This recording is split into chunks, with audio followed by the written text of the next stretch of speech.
This week, to celebrate Black History Month in the US, we are shining a light on one of the most influential figures in American history.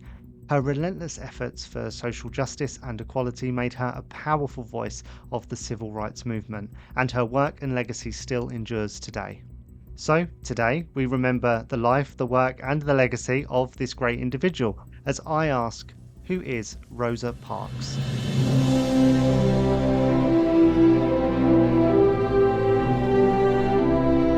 Welcome to America, a history podcast. I'm Liam Heffernan, and every week we answer a different question to understand the people, the places, and the events that make the USA what it is today.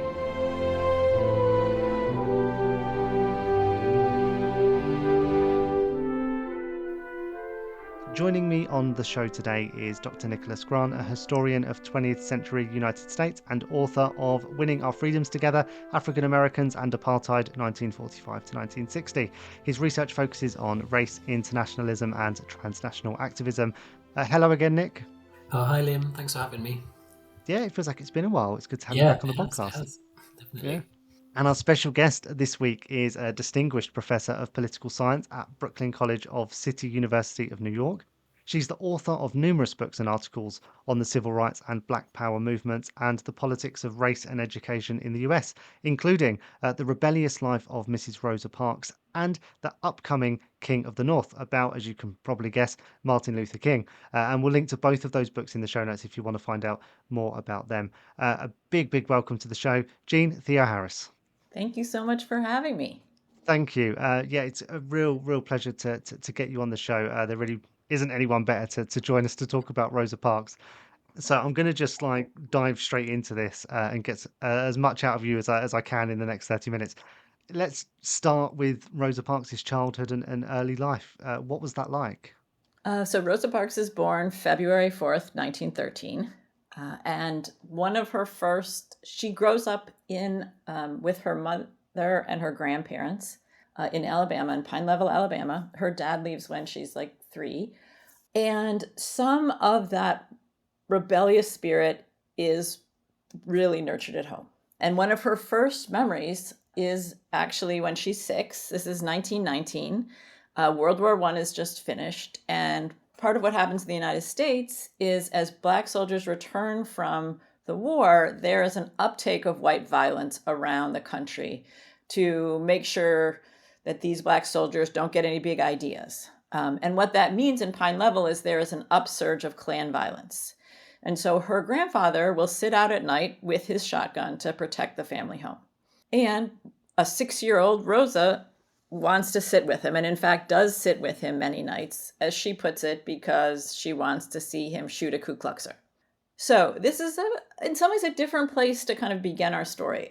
It begins, and Rosa Parks, for her entire life, will have a belief in the personal right of self-defense. It begins, right, with this idea that we don't have to take this. Rosa Parks is a reserved kid, but she, again, has this feisty side. When this white bully starts to threaten her and her younger brother Sylvester, she picks up a brick and threatens him back, which she thinks is like totally within her rights. And she gets home and she tells her grandmother about it. And her grandmother is horrified and terrified.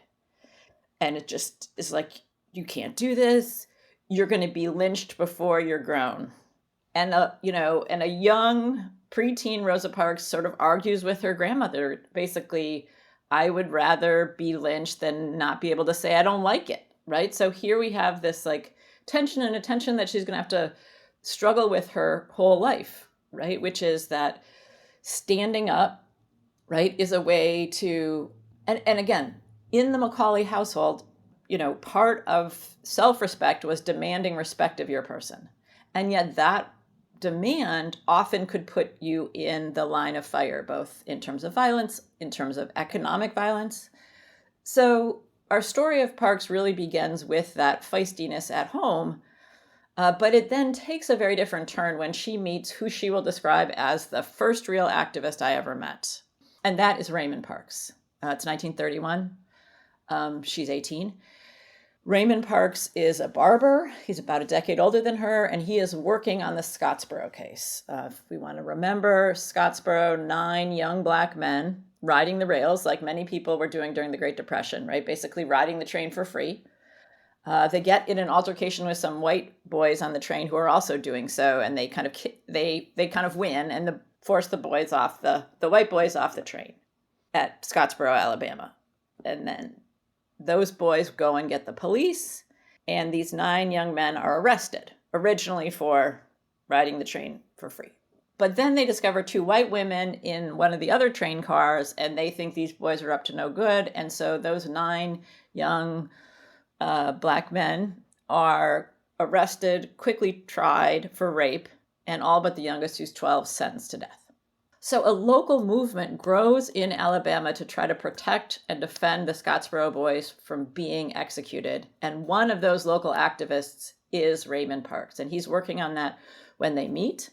And very much Raymond kind of opens the possibility, I think, for Rosa Parks of kind of collective challenge, right? She has this kind of spirit from home, but this idea of like we can be the people to organize, right, really gets nurtured with Raymond. She will join that Scottsboro organizing after they get married in December of 1932. And in the beginning, Raymond's the more public activist and she's more behind the scenes. But as we're going to see, that will change over their relationship, and she will become the more public activist and he will be more behind the scenes.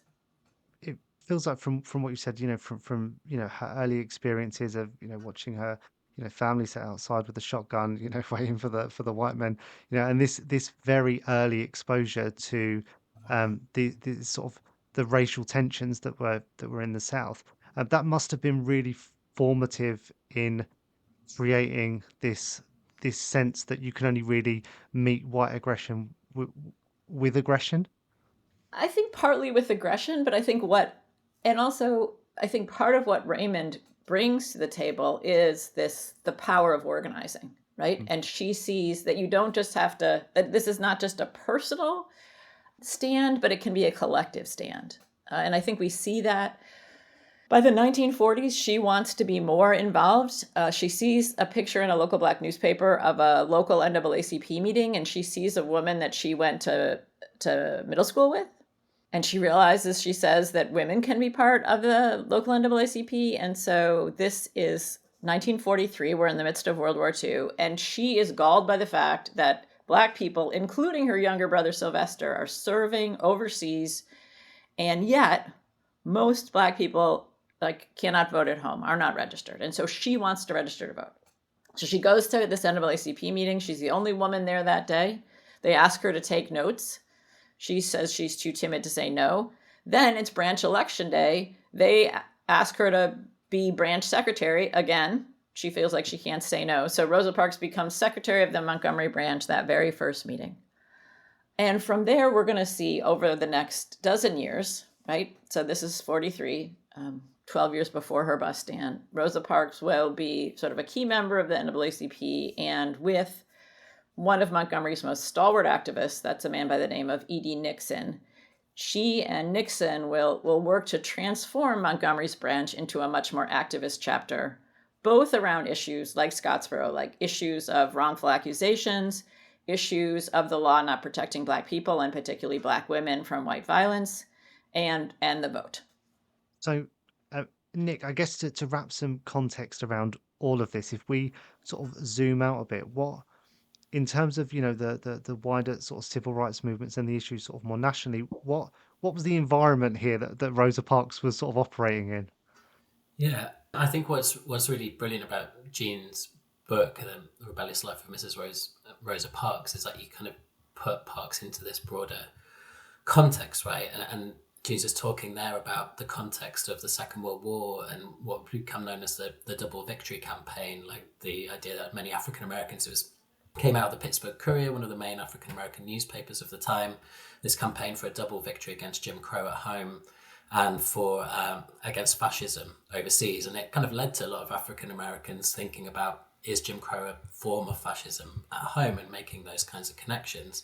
And you'll see, like later on, that a lot of people who were involved in the quote unquote classical moment of the civil rights movement, which a lot of people see, Parks is inaugurating. There's lots of problems with that timeline, as we've discussed in previous episodes. Served in the military, and those experiences that Parks is talking about with her brother Sylvester fighting for freedom and democracy and being denied that at home is really, really important. I think what's really crucial, and I think Jeanne's already alluded to this as well, is the activist work that she's doing is incredibly dangerous as well, right? So she's trying to register to vote. I think she tries that herself 3 times. She's leading these campaigns, which are really, really important in terms of voter registration. That's really dangerous work to be carrying out. So again, we'll come to this, right? This is so much more than the person who didn't want to give up her seat on the bus. I think the other thing that might be worth mentioning is that she has kind of a passing connection, and maybe Jeanne can go into this more because I got this from her book, is with Ella Baker, who's a field worker for the NAACP at this time. She goes on to be a kind of key advisor with King's Southern Christian Leadership Conference and with SNCC and CORE later on. She is working to kind of register people to vote in the South at the time in the 1940s, and expands the kind of engagement in the NAACP at a local level in the South in particular, and does really powerful work. And I think Rosa Parks attends one of her kind of, I was going to say strategy day because I've been in too many university meetings today, but into an organization, like how to organize effectively in the community. So there's all of these connections and links going on. And it's this real moment of like grassroots organizing and collective power building and institutional building that will lay the groundwork for what is to come in the 50s and 60s in terms of the civil rights movement. I mean, and just to jump in there on Ella Baker, I think the other thing about Ella Baker is that Ella Baker will mentor Rosa Parks. Like Nick is saying, Ella Baker's doing this kind of local leadership building kind of workshops. She's the director of branches at this point. Parks and Nixon go to, I think, 2 different ones. And I think for Parks, it does a couple of things. One is getting to see a woman like Ella Baker in leadership as she's figuring out how to be a woman activist. And again, at a time when this is very dangerous, Raymond was very worried for her safety. And so I think Ella Baker plays this kind of role in terms of both inspirational and kind of mentoring. Ella Baker will then, Rosa Parks says, will stay at the Parkses are living at the Cleveland Court Projects. And anytime Baker comes to town, Baker will stay at the Parkses' apartment. So I think I just wanted to stress one thing that we're going to see over the course of Rosa Parks' life is both the people who mentor her and then the ways that she becomes a mentor and facilitator for other people's activism. Yeah, I think we probably need to give a whole episode to Ella Baker because it's not the first time that she's come up on this podcast, and probably won't be the last. And you've both sort of explained that there's a very organized effort here around the civil rights movement, and that Rosa Parks really is just one part of that, albeit an important part. So let's just address the Montgomery bus boycott here, because it's become a real kind of headline moment in this movement. Why is that? I think it's a couple of things. I mean, I think the first thing, and you just alluded to this, is Rosa Parks, and Nick did too. Rosa Parks is not the first person to resist on the bus, and this is not her first act of bus resistance. So I think the first thing we need to understand is that there is a trickle of people in Montgomery, mostly women, but not exclusively, who resist on the bus in that decade from World War II to Rosa Parks. And I think we want to remember that movements don't pop off, as my students would say, at the first injustice, right? Part of why we will get a boycott with Rosa Parks' arrest is because this accumulation of injustice, this accumulation of, in fact, raising their voices and nothing has happened. So one case, 1954, a woman by the name of Viola White is arrested for refusing to give up her seat. She decides to file a legal case. In response, police rape her daughter. And then also in response, the state ties up her appeal so it never kind of comes to court. And that's going to be important for our story later on. And actually a Black vet that lives at the Cleveland Court Project that Rosa Parks knows in 1950 resists. One of the things that some bus drivers would do is they would make Black people pay in the front, but then get off the bus and reboard in the back.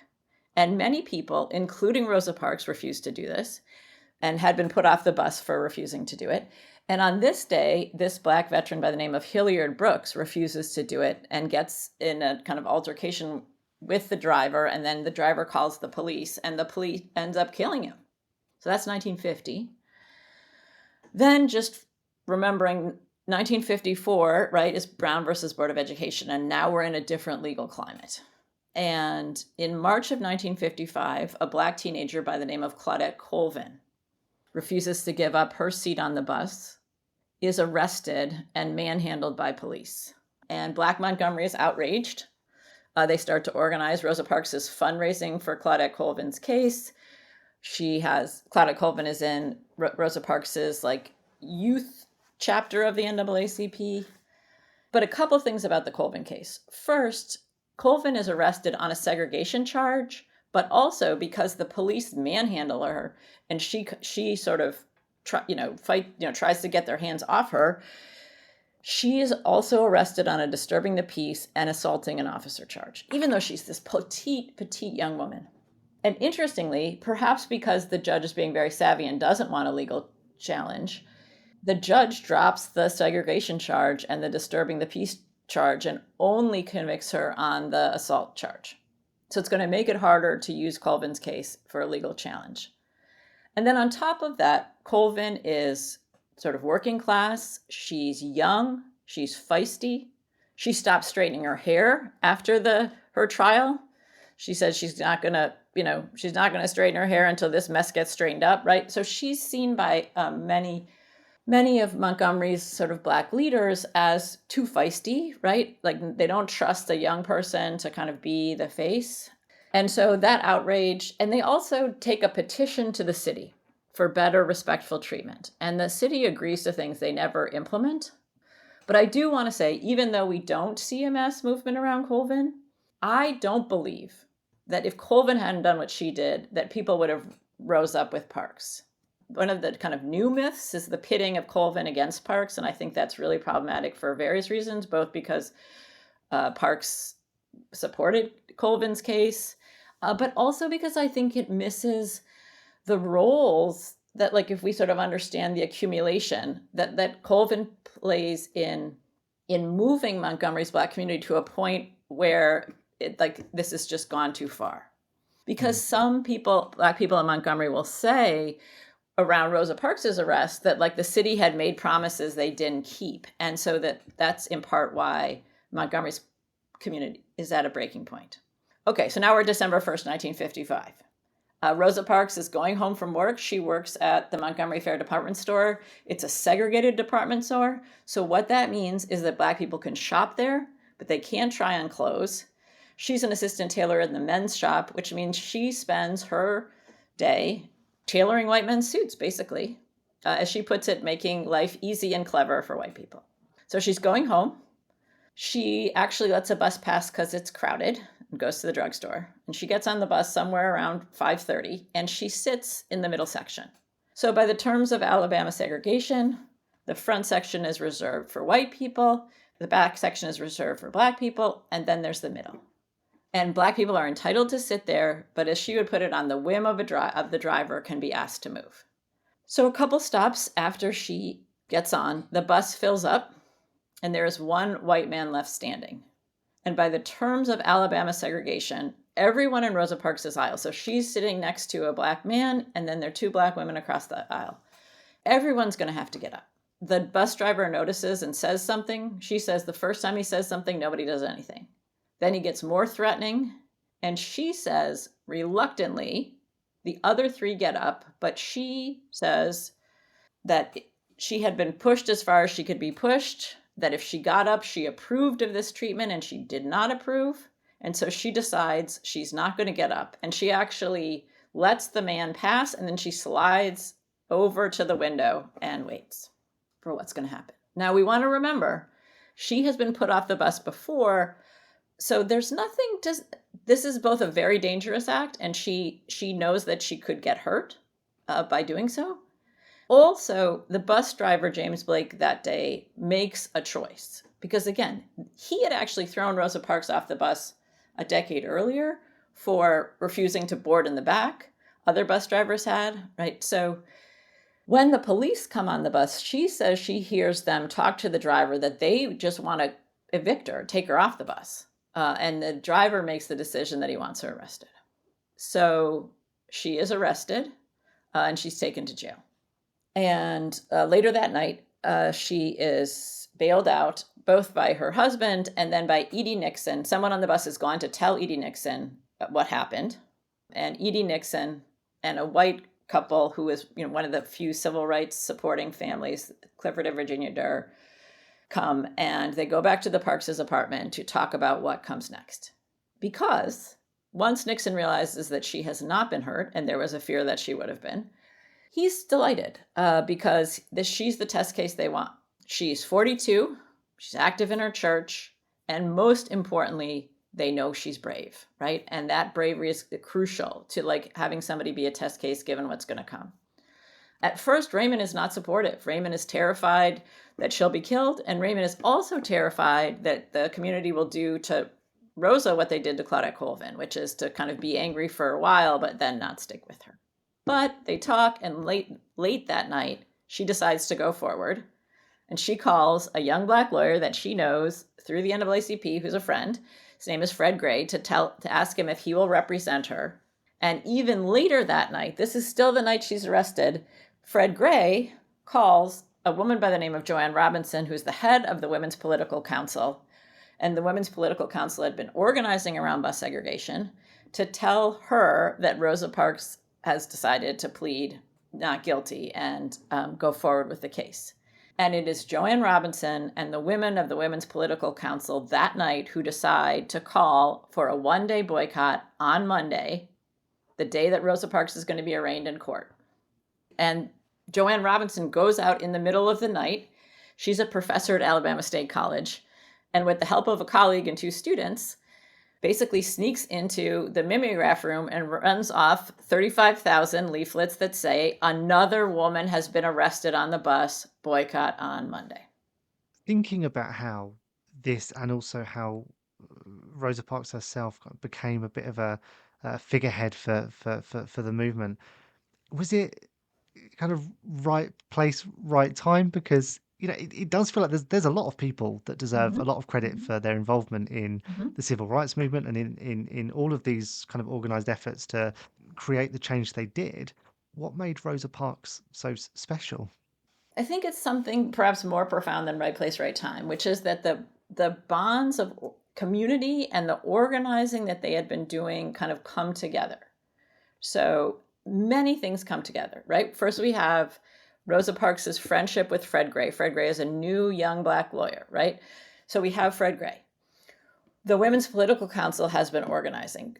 Gray knows Joanne Robinson, right? They're ready. They've been thinking about this. In many ways, they were frustrated with the kind of dispersing of outrage around Colvin, right? So they, in some ways, are ready. Next, we have Edie Nixon, who is a seasoned organizer. So on Friday morning, this is the morning after Rosa Parks is arrested. So I should say, Joanne Robinson called Edie Nixon in the middle of the night to tell him that they're going to do this boycott on Monday. And so first thing Friday morning, Edie Nixon, knowing that they need to get the ministers, the political ministers, most of Montgomery's Black ministers were not political, but some were on board to be able to get to the wider Black community. And so he calls Ralph Abernathy. And then around 6 a.m., he calls a newish young minister in town, and this is Martin Luther King. Martin Luther King is 26 years old. They've been in Montgomery for about a year. They've just had their first baby a couple weeks earlier. Nixon wants to use King's church for a meeting that night to get the community on board. And like most of us, when somebody calls you at 6 a.m. with some sort of scheme, King, like we would, says, well, can you call me back? And I say that because there's not some magic thing that happens where this is all in place, right? People are going to have to make decisions. Parks makes decisions. King, that this is nothing foreordained about what happens. And in many ways, part of what I think is the essence of the courage of Rosa Parks is her ability that day and on other days to do things that people have tried before, that she's tried before, that haven't worked, right? It's that courage. That courage, it's like, this is a line, I'm saying no, even though there's nothing to suggest that this is going to go my way at all. And it might hurt me. And in fact, it does hurt her. Rosa Parks will get fired from her job 5 weeks in. She never finds steady work ever again in Montgomery. So back to King. King, a few hours later, Nixon calls him back, and King is like, yes, you can use my church. And so we're going to see King in the coming days and weeks kind of step into this leadership. But again, there's nothing foreordained about it. So to me, how I see this is a number of people who had been working and preparing are at a place also at a breaking point, right? Because this also takes a tremendous amount of courage, because people are going to, King's house will be bombed. A number of other leaders' house will be bombed. Both Rosa and Raymond lose their jobs. They never find steady work. So basically, like, the boycott plunges this Parks family into kind of a deep poverty. I mean, they're not well off to begin with. And I think that the other thing I want to mention is I think there's this kind of mythic sense of the Montgomery bus boycott that everyone's just walking. And certainly people are walking. But what sustains a 382-day boycott is this incredible organized carpool system that the Montgomery Improvement Association, which is the organization that forms that first day of the boycott, creates to kind of give people rides around town. And so they set up 40 pickup stations. At the height of it, they're giving 10 to 15,000 rides a day. It's massive and massively organized. And the police harass it mercilessly. I mean, the police are constantly giving them tickets. Joanne Robinson gets like 17 tickets in 2 months. But I think that level of organization is also key, and in some ways what we forget about the Montgomery bus boycott. Can I just come in? Just because I think what's so great about Jeanne's book and stud book length project on Rosa Parks is that it simultaneously like centers Parks, right? It's called The Rebellious Life of Mrs. Rosa Parks, but decenters her at the same time, right? So you see all of these networks of solidarity, of collective action, these friendships and how important they are as well, and those personal relationships all kind of coalescing, right?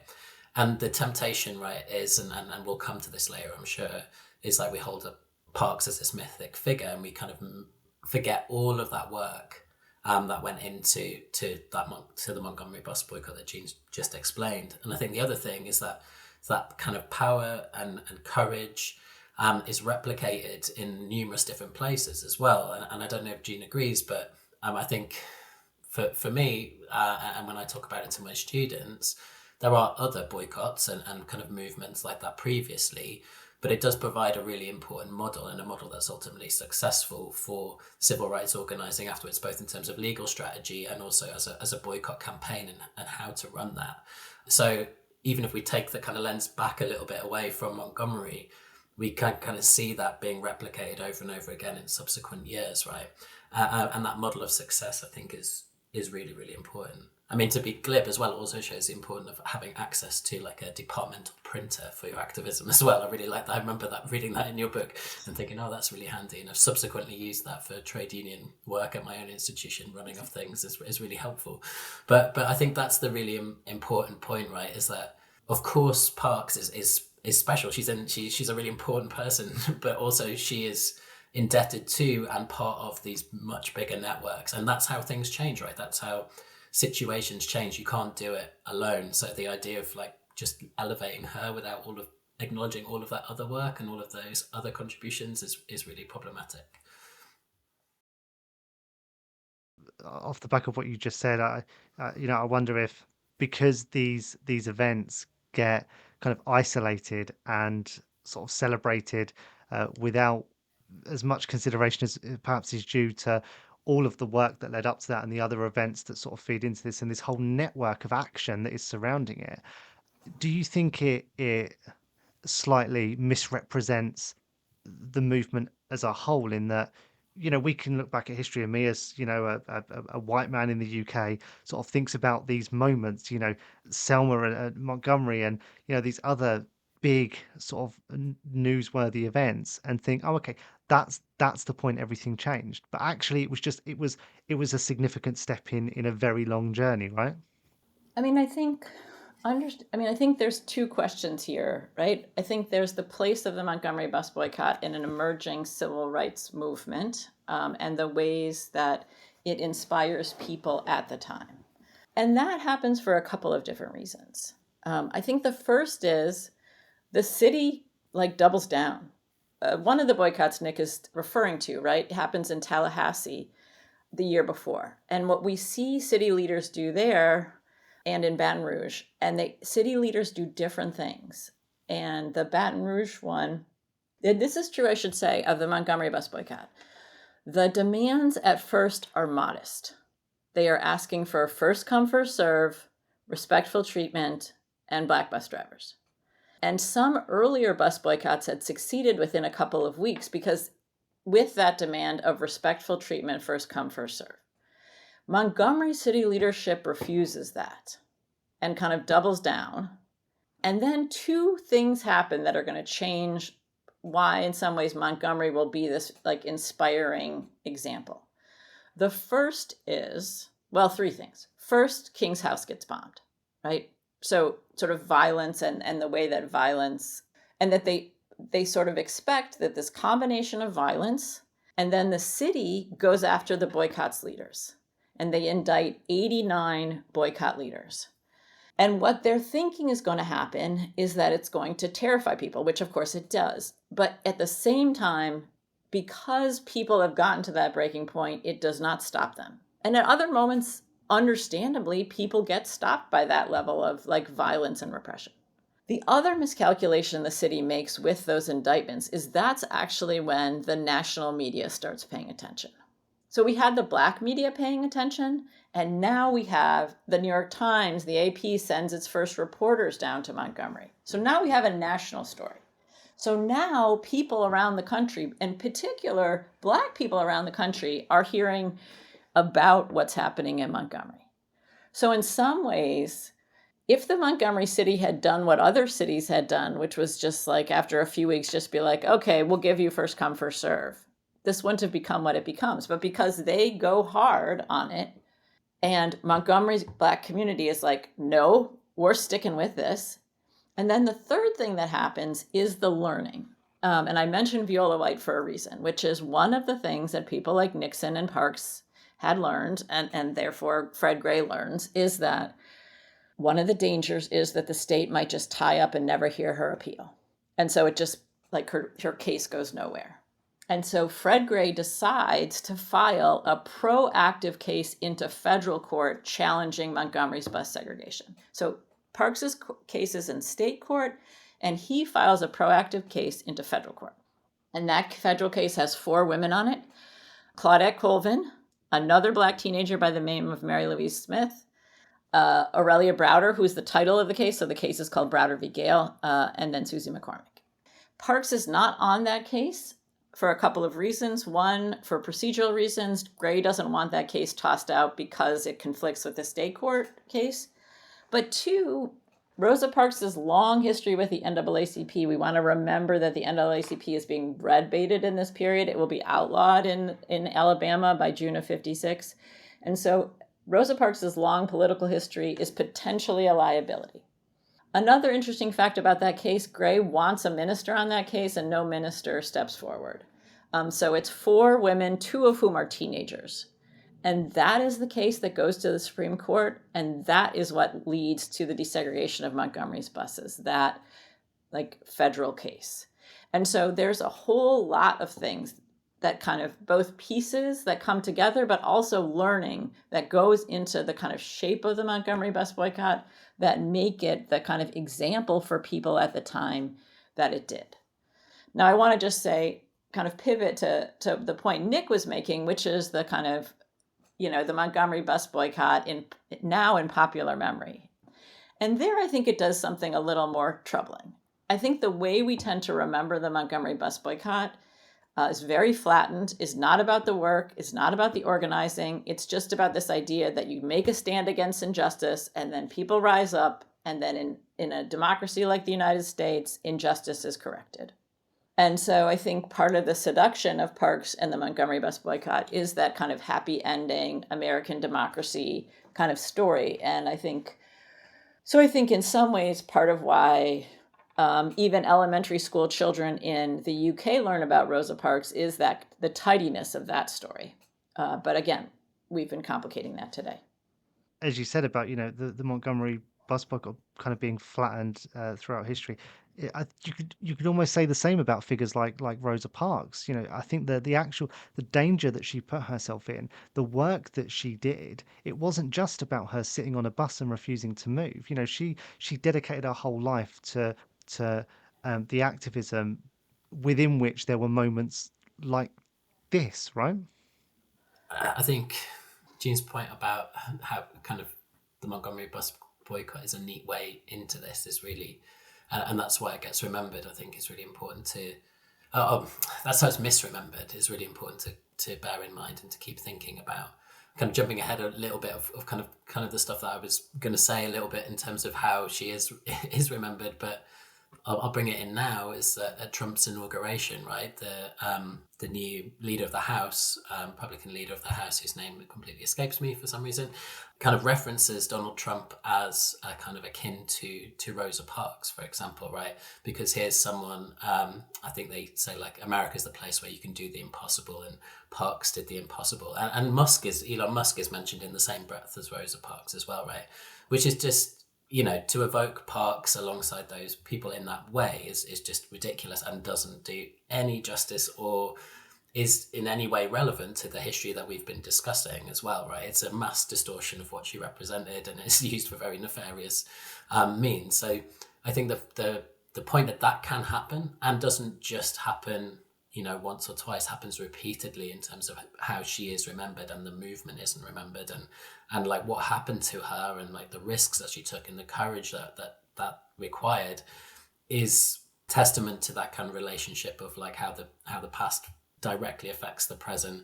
And when we're thinking about social justice and movements for change, we need to kind of rewrite those histories so we have those tools to think about how you kind of challenge white nationalism, white supremacy, Trumpism in the present moment. So the fact that someone like Trump or people aligned to him can repeatedly use Parks as someone who they're kind of okay with, right, happy with. I think Trump in 2017, talking about like Black history, said that she made a great impact or something like that, right?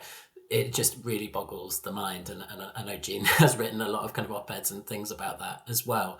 But I think that's the danger, right? And hopefully what we're doing in this podcast and what Jeanne has done in her work is massively kind of complicate that, because then we have a completely different picture of how society works and how change might occur as well if there's injustices that we're seeing today that we think we want to challenge.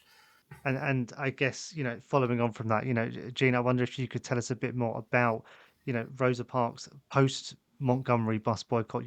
How did her work continue and her involvement in the Black Power movement, for example? So, as I mentioned, she loses her job. Raymond loses his job. Even after the successful end of the boycott, they can't find work in Montgomery. They're still getting credible death threats. And so about 8 months after the end of the boycott, the Parks family leaves Montgomery for Detroit, where her brother and cousins are. And so they will spend the second half of her life in what she describes as the northern promised land that wasn't. But as she describes it, some of the public signs of segregation are thankfully gone, like on buses.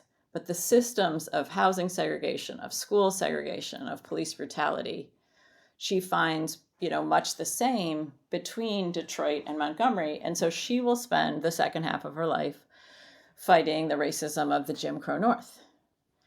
And in and alongside what will become a growing Black Power movement in Detroit. And I think one point I think we want to make sure to kind of see is because I think part of the myth of Rosa Parks is this kind of like happy ending, she's the bus lady. But I think the second myth about her is that she's quiet and passive.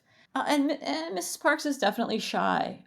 But she also is made of steel, as her friends would say. And so she gets to Detroit in the kind of beginnings of the Black Power movement and it's just all over that movement, working on issues around police brutality.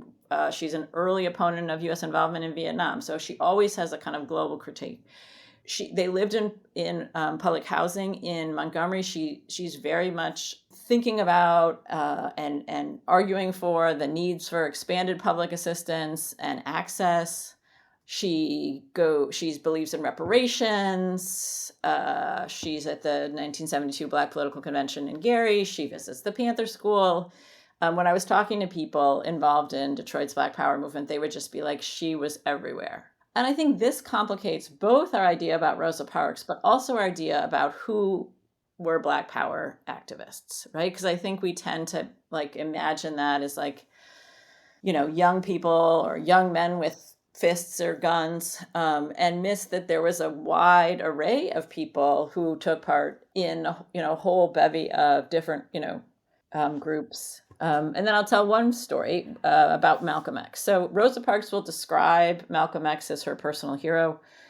She sees no contradiction between that and her deep love of Martin Luther King. Malcolm and Parks meet for the first time in 1963. He's come to Detroit to address the Grassroots Leadership Conference, what we know as Message to the Grassroots. He puts out word that he wants to meet her. He admires her tremendously. When I was doing interviews for the book, I interviewed Peter Bailey, who was one of kind of Malcolm X's lieutenants in the Organization of Afro-American Unity. And Mr. Bailey said that Malcolm talked about two women in the civil rights movement with awe, and that's Rosa Parks and Fannie Lou Hamer. So I think we also forget that Malcolm X also needs and is, looking for like courage and inspiration. So they meet for the first time in 63. They meet for the last time about a week before he's assassinated. She gets him to sign her program. She's being honored that night. He's giving the keynote. So there's kind of a sweet fan moment there. But seeing that kind of relationship and love between Rosa Parks and Malcolm, I think is sort of crucial to kind of understanding kind of how capacious her politics were. Can I just jump in? Because one of the things I wanted to talk about, which again Jeanne covers, but as someone who's interested in the anti-apartheid movement and the global politics of anti-apartheid historically in relation to apartheid South Africa, and Jeanne was saying she always has this global critique, and we talked, I mean, it might be a little bit of a push to say, but we talked about how she's influenced by that kind of double victory campaign and about thinking about fascism in Europe and how that relates to segregation at home. She's a key proponent or key figure or is actively involved in the anti-apartheid movement into the 70s and 80s. And some of that comes out of her connections with Black Power activists who also have this global analysis of race and capitalist oppression often and how they kind of intersect, and see the apartheid regime in South Africa as mirroring and reflecting racial practices and racial discrimination at home, partly because of America's involvement with the South African regime, and kind of see those struggles as being fundamentally interconnected. And Parks is part of that, and she's making those contributions as well, and that she has that global analysis of racism and the need to challenge white supremacy wherever it may be found across borders. And again, this appears in Jeanne's book, so I feel really silly kind of recounting it when she could do it much better. But there's when Nelson Mandela's released from prison and goes on kind of these tours and goes to Detroit, she's part of the welcoming party. And there's a kind of moment of excitement where Mandela recognizes her, runs over, embraces her. And the reason I wanted to mention that is because it goes back to that other point, right, of how we misremember figures like Parks and how we misremember the civil rights movement. I've written, and lots of other people have written, about how we misremember Nelson Mandela, right? He was a radical figure, particularly in the 1950s. He kind of wrote about US imperialism in Africa. He took up the armed struggle, right, in Southern Africa, had links with the Soviet Union in terms of providing arms and support, had a militant critique of global capitalism. And that's often not the Mandela that we kind of remember publicly today, or who is invoked by politicians of certain political persuasions. And the same thing is happening to Parks. So that moment of them embracing in 1990, I think it was, kind of is these very much like misremembered and often misused icons of struggle. And obviously Jeanne's book does so much work kind of challenging that, and the work of other scholars as well. And the same has been done for Mandela, but there's still work to do, I think, in terms of explaining that to a broader public audience and kind of getting people to interact with these alternative histories as well. Yeah, I mean, on that note, Nick, I wonder how you think Rosa Parks' legacy will be, and is being remembered, not just domestically in the US, but also, here in the UK and in South Africa and around the world? Yeah, well, I mentioned the kind of misuse of parks by by leader of the House recently at Trump's inauguration.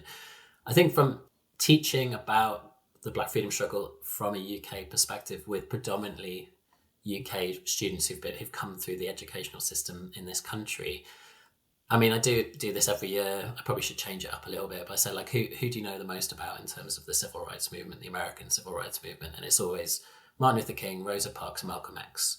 And they are the three figures, and I'm probably doing a disservice to a whole bunch of like secondary school educators who do kind of teach this history really well. But they're the figures that kind of appear in people's kind of knowledge and grounding, right? And it's a very kind of narrow image of who those people were. King and X are taught in tension with one another. Rosa Parks is like the brave lady who's just too tired to give up her seat, all of that kind of stuff, that context, all of that stuff that we've been talking about today is omitted. The government in this country kind of recommends that in terms of talking about race, that Rosa Parks is one of the figures that they focus on. So at Key Stage 1 at primary school level, Rosa Parks even comes up in the classroom. I was trying to find some examples of that from like websites on schools and presentations, and what I could glean is that, and it's understandable in a way because these are very young children, but it's very much that narrative of the bus and the seat and kind of not much else in terms of context, right? So I think there's a kind of big problem there in terms of how British students see the struggle for civil rights in the United States and how they misremember it. And there's still a lot of work to be done on that. I also think it raises questions as well in this country about why aren't we putting Parks in conversation with someone like Paul Stevenson, who led the Bristol bus boycott in 1963, who recently passed away, and thinking about those connections there. And there's lots of really great public history projects that do that. But I think there's still a lot more to be done in the UK to put Parks in as part of these broader conversations, as part of these broader networks, and to make these comparisons as well, so that students in the UK aren't just learning a very narrow story about who Rosa Parks was, but thinking critically about the histories of race within their own country, as well as learning about a kind of more interesting and complicated and courageous and brave Parks than is often taught in schools in this country. And we've covered a lot of ground in this podcast and given people a lot of food for thought here. But Jeanne, to sort of start to wrap this up, I wonder if people wanted to find out more about Rosa Parks, besides reading your own book, of course, where would you kind of recommend people look or research to sort of get a true sense of really what happened? So one thing we haven't mentioned, which is that I adapted my book with Brandy Colbert for young adults. And so there is a Rebellious Life of Mrs. Rosa Parks for young people. So if we're talking about, middle school, high school students, that's what we made this book for them, because I was hearing, many people were hearing, like, I don't want to just have to get to college to like learn the real history.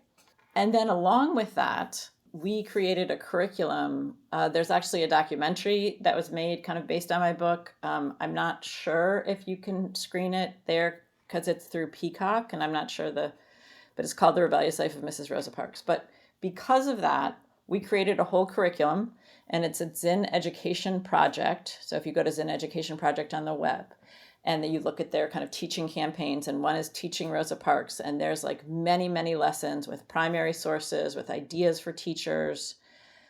So I think in terms of some of the things that Nick is saying about how she provides a vehicle to teach kind of the Black freedom struggle differently, to teach critical thinking and why we get the stories we get.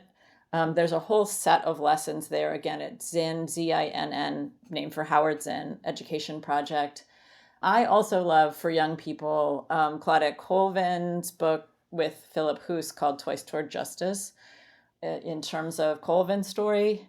But yeah, I think Parks offers both a way to sort of talk about the Black freedom struggle kind of from the 30s to the 90s, right? The expansiveness, and also offers a way to think critically about the history we get and the kind of myths and fables, and how to kind of teach students or get us to kind of think more critically about those national fables. It's been fascinating listening to both of you and really sort of painting that big picture, as well as finding out more about how Rosa Parks specifically sort of fitted within that. Thank you both for exploring that with me on this episode.